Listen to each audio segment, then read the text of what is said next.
지친 하루를 달래줄 어머니의 손맛 그대로. 올바른 재료와 정성 담은 손질. 홍시로 완성한 달콤한 감칠맛. 집에서도 편하게 택배로 받아보세요. 매콤하게 땡기는 감칠맛. 장간의 양념게장. 검색창에 장간의 양념게장을 검색해보세요.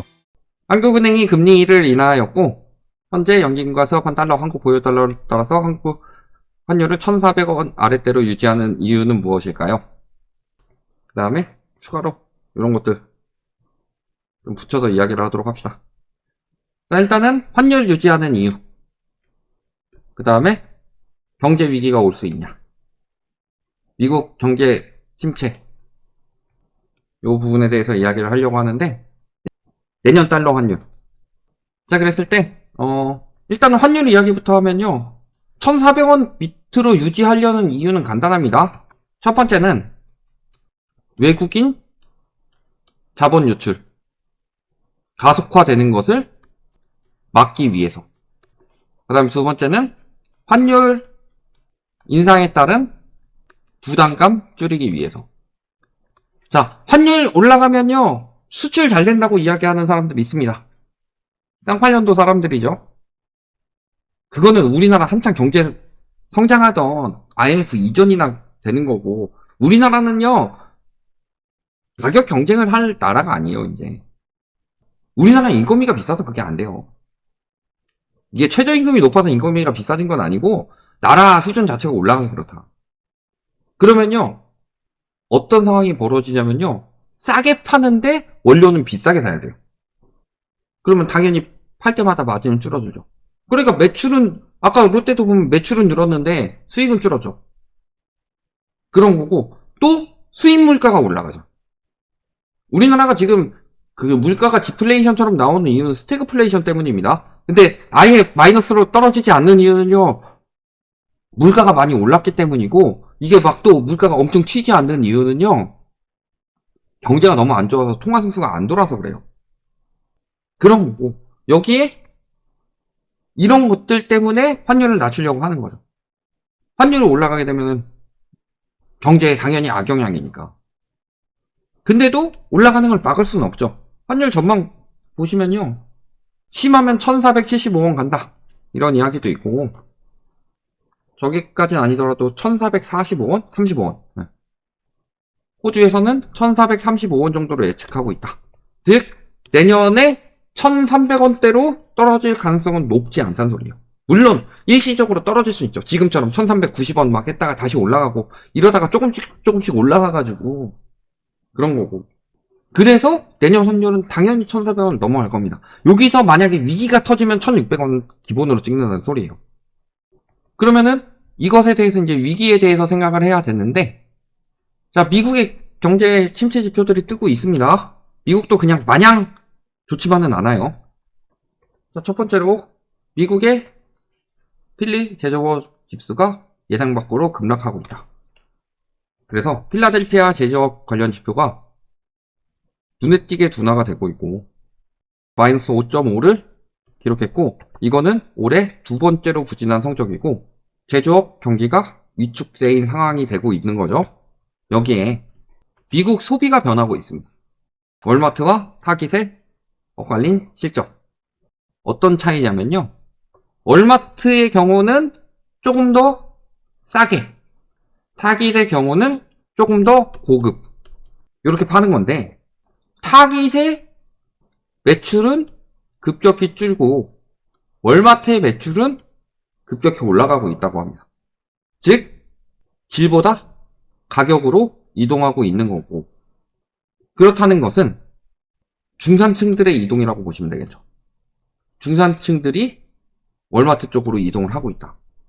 즉, 소비가 되고 있더라도, 이 소비가 계속 성장하기 위해서는 계속 돈을 잘 쓴다, 이런 느낌이 돼야 되는데, 미국도 이제 점점 저렴한 쪽으로 가고 있다라는 거예요. 왜? 우리나라랑 미국의 차이를 뭐라고 그랬어요? 미국은 저축권 해가지고 파멸적 소비를 하고 있고, 우리나라는 파멸해서 저축을 꺼내다 못 쓰니까 대출로 돌려막기 하면서 소비를 하고 있는 상황이죠. 근데 파멸적 소비를 했는데 요게 저축 금액이 떨어지면은 미국에선 빚내서 사느냐, 빚으로 버텨가면서 연명하느냐. 이미 글로벌 금융위기 때 제일 세게 된 나라가 미국이기 때문에 안 그러죠. 여기에 미국 소비자 물가, PCE 물가가 또 상승을 하고 있다. 미국 물가가 다시 올라가게 되면은 한국 물가에도 당연히 영향을 주겠죠. 근데 우리나라 물가가 안정이 됐다고 하죠. 너무 떨어졌죠, 오히려. 물가가 높아서 소비를 안 하니까 물가가 떨어지는 것처럼 보이는 겁니다, 사실. 그러면은 미국 금리 인하는 늦어지는데 한국 금리 인하는 가속화될 가능성이 높죠. 지금 말하는 추세로 봐서는. 왜냐면은 트럼프 정부는 금리 내리지 말라고 압박하고 물가 올리고 이런 짓거리 하고 있고, 그러니까 파월이 금리 내리는 속도를 줄이고 있는 거고, 반대로 한국 같은 경우는 윤석열 정부는 금리 내리라고 계속 압박을 하고 있죠. 대표적으로 윤상현 의원이 맨날 와가지고 우리나라 뭐 비컷 해야 된다, 그 전에는 막 금리 계속 빨리 내려야 된다 이 이야기 하고 있고, 막 시중 금리도 막 억지로 끌어내리고 막 그랬었잖아요. 그러니까 지금 파월은 이쪽 따라가는 거고, 그 다음에 한국은행 금통위 위원들은, 이창용 총재를 비롯한 금통위 위원들은 이거 따라가는 거 아니에요. 그러면요, 미국 금리 인하할 때 왜 환율이 튄다고 그랬어요? 미국 금리 인하하면 환율 떨어진다고 다들 예측했는데 제가 그랬죠. 미국 금리 인하 시작하면 환율 튈 거라고. 왜 제가 그런 예측을 했어요? 첫 번째는 자산 수익성 때문에. 경제가 좋은데 미국이 금리 인하하면은 미국 주식이, 경제가 나쁜데 미국이 금리 인하하면은 미국 채권이 튄다고 그랬죠. 그리고 두 번째, 미국이 금리 인하하면은 한국도 따라 인하하는데, 그렇게 될 경우 달러 가치 떨어지죠. 당연히 금리 인하하면 달러 가치는 떨어집니다. 근데 원화 가치는 더 많이 떨어진다고 그랬죠. 근데 문제는 미국에서 금리 인하를 폭을 줄이는데 한국에서 금리 인하 폭을 늘리게 된다면은 환율은 어떻게 되겠어요? 근데 우리나라 경제는 미국이랑 비교도 할 수 없을 만큼 망가져 있습니다. 그래서 금리 인하를 한 거죠. 다만 이 정도로 경제가 망가지면 무슨 일이 벌어진다? 환율이 왜 안 튈까요? 이번에 금리 인하했는데. 화폐 가치 하락은요, 시중 유동성에 따라 달려있죠.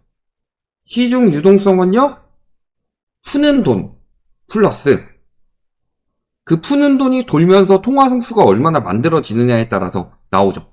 그래서 통화 승수가 20이면요 1,000원만 풀어도 2만원의 역할을 하는데, 통화 승수가 5밖에 안 되면요 2,000원을 풀어도 만원의 역할밖에 안 하잖아요.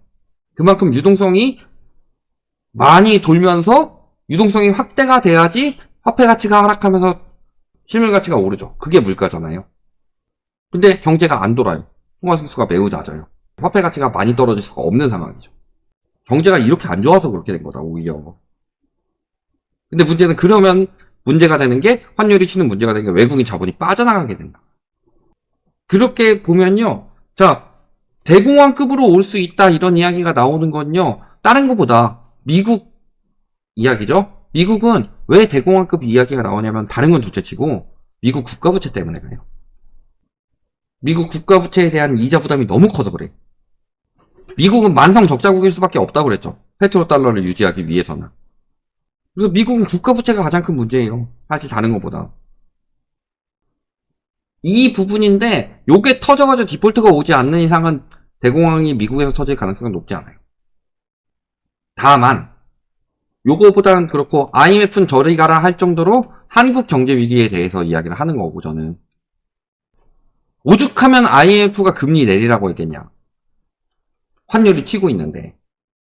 그러면서 부동산으로 문제가 생길 수밖에 없으니까 부동산 규제를 강화하라고 왜 IMF에서, 요거는요 지금 이야기한 게 아니라요 수년간 IMF에서 이야기한 거예요. 왜 이런 이야기까지 나오겠냐. 두 가지가 겹쳐 있다는 거예요. 부동산 거품과 경제 위기. 이게 드러날 거고, 환율은 그 상황에서 부수적으로 오는 것일 뿐이다. 이렇게 보시면 되겠습니다.